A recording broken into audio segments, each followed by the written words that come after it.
souhaitez diminuer vos impôts? Ce tuto est fait pour vous. Votre adhésion à la GCS vous le permet peut-être.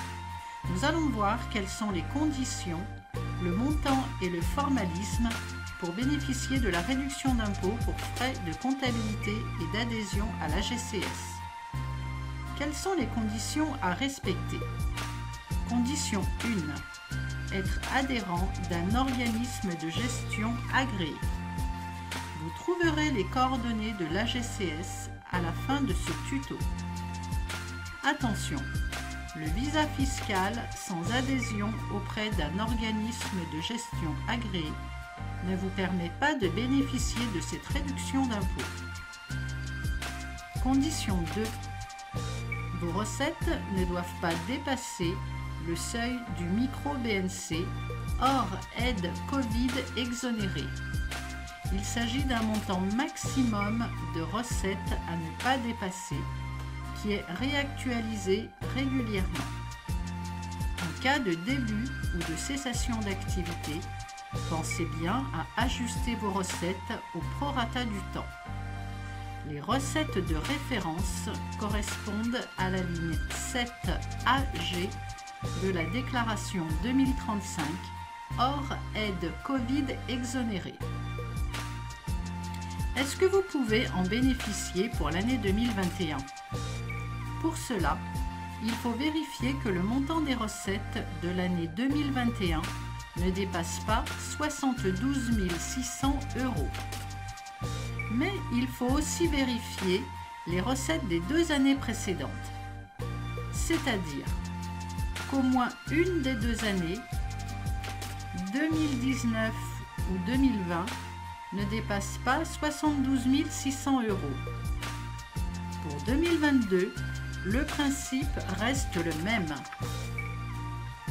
Si vous êtes concerné et pas encore adhérent à la GCS, l'adhésion est possible à tout moment, mais un délai est à respecter pour bénéficier des avantages fiscaux dès la première année d'adhésion. N'hésitez pas à nous contacter pour plus d'informations. Troisième et dernière condition. Avoir opté pour le régime réel de la déclaration contrôlée, c'est-à-dire établir une déclaration 2035. En effet, ceux qui déclarent en micro-BNC n'ont pas le bénéfice de cette réduction d'impôt.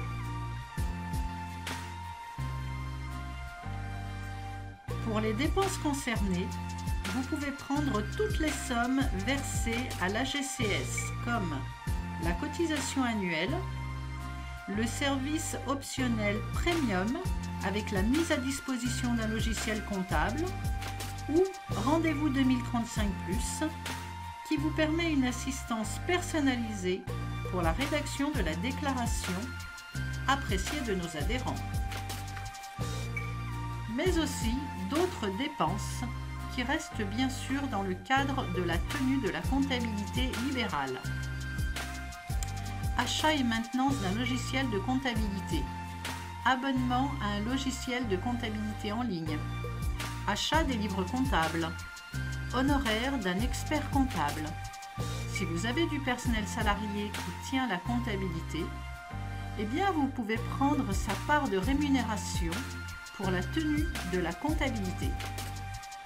Par contre, vous ne pouvez pas prendre en compte les dépenses non liées à la tenue de la comptabilité. Par exemple, l'achat de matériel informatique.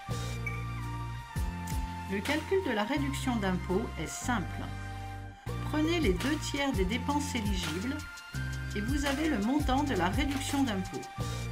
Pensez bien à le plafonner à 915 €. Ce montant sera soustrait de l'impôt sur le revenu à payer, à condition d'être imposable, bien entendu. Il n'y a pas de formulaire spécial à rédiger. Dans un premier temps, il faut simplement annuler les dépenses éligibles en les portant dans la rubrique « Divers à réintégrer » de la déclaration 2035. Puis, dans un deuxième temps, il faut inscrire ce montant sur la déclaration d'impôt sur le revenu du foyer fiscal. Vous paragraphe Réduction et crédit d'impôt. Pour terminer, voyons quelques exemples.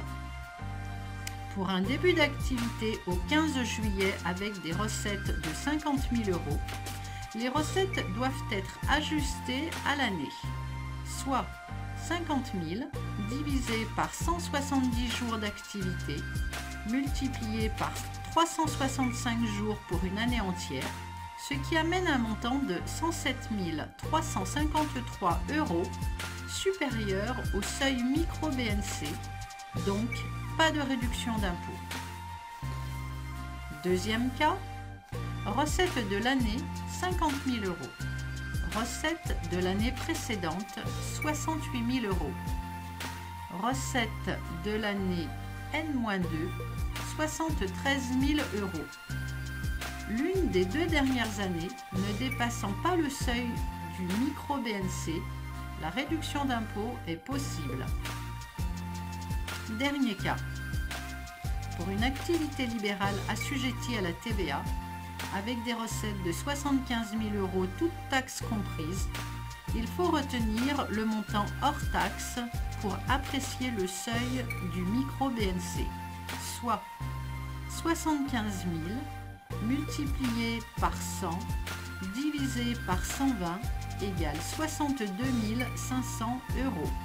Inférieur au seuil, donc la réduction d'impôt est possible. Avec ce tutoriel, nous espérons que la réduction d'impôt pour frais de tenue de comptabilité n'a plus de secret pour vous. Si vous avez des questions ou hésitations, ou si vous souhaitez adhérer à notre organisme agréé, n'hésitez pas à nous contacter. À bientôt!